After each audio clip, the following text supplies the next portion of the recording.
welcome back to another Driven Day video. If you're new here, make sure to like and subscribe. That would really help. Or even just subscribe. You don't even have to like. But that would be great. We're going to do kind of a quick video today. I had the opportunity to be in a loaner vehicle today, which is really kind of exciting. And it's a generation of Tesla that I've really wanted to try, but haven't, for whatever reason, had the chance to get behind the wheel of one. This is a 2018, I should say it more like Doug DeMuro. This is a 2018 Tesla Model 3 long-range dual motor.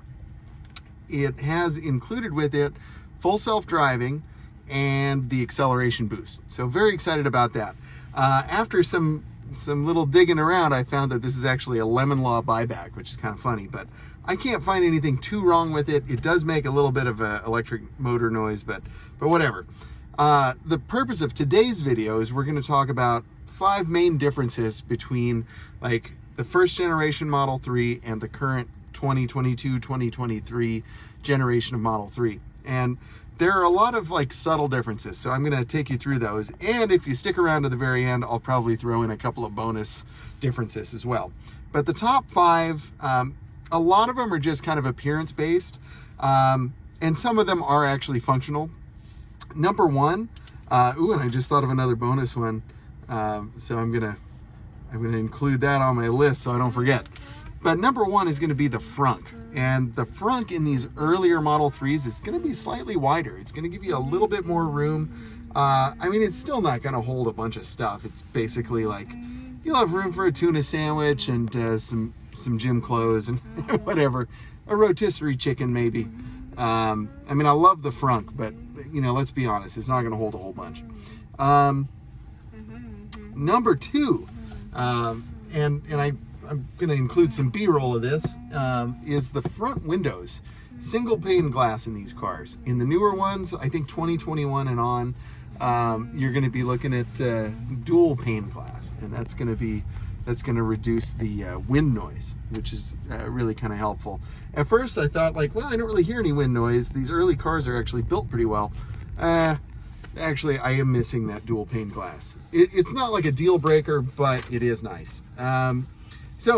Also in the newer cars, you're going to get up here for your cell phone, you're going to get wireless charging. But in these earlier cars, you get this little floppy rubber panel and a couple of wired connections. So it looks like in this particular car, we've got USB-C and the iPhone, what is that, the lightning connector, whatever you call it.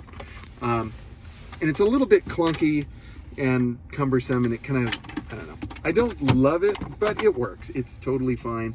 And so that's going to be the big difference. You've got a wireless charger for 2 phones in the newer ones. And it works quite well as long as your phone case supports that kind of wireless charging.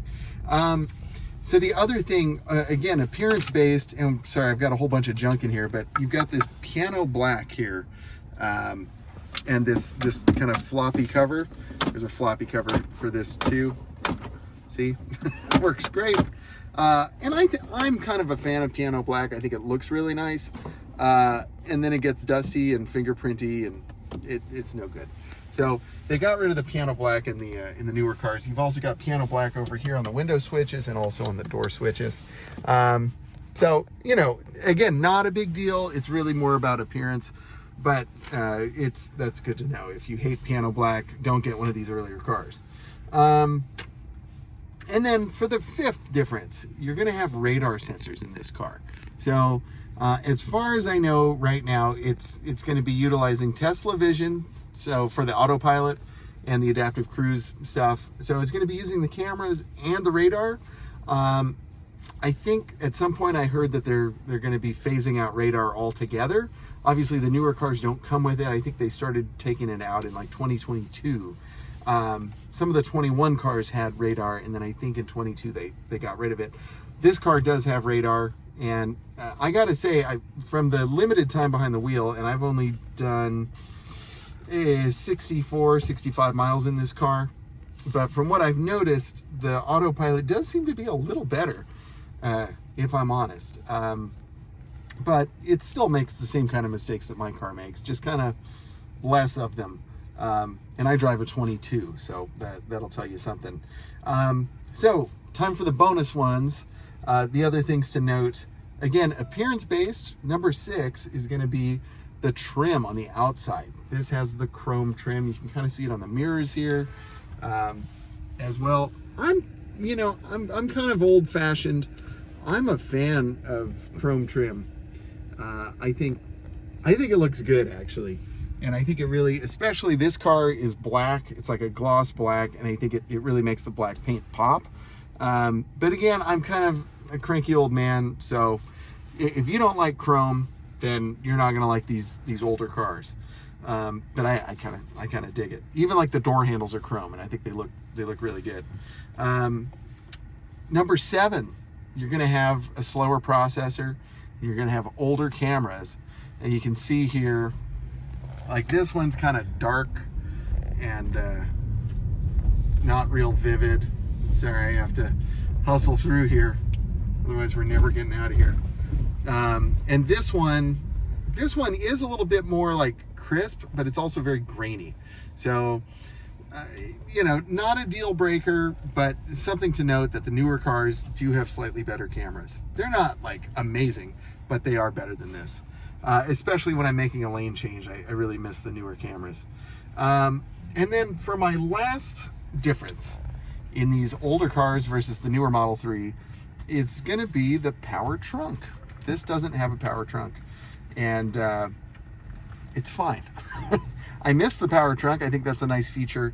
But you feel a little bit more like a peasant having to lift your trunk by hand. But again, not a big deal. That's just some of the things I've noticed. So I hope you found this helpful. Those are the top differences between the early generation Model 3 versus the current generation Model 3. And so I hope you found it helpful. If you did, please smash that like button. Help us out. Help us spread the video.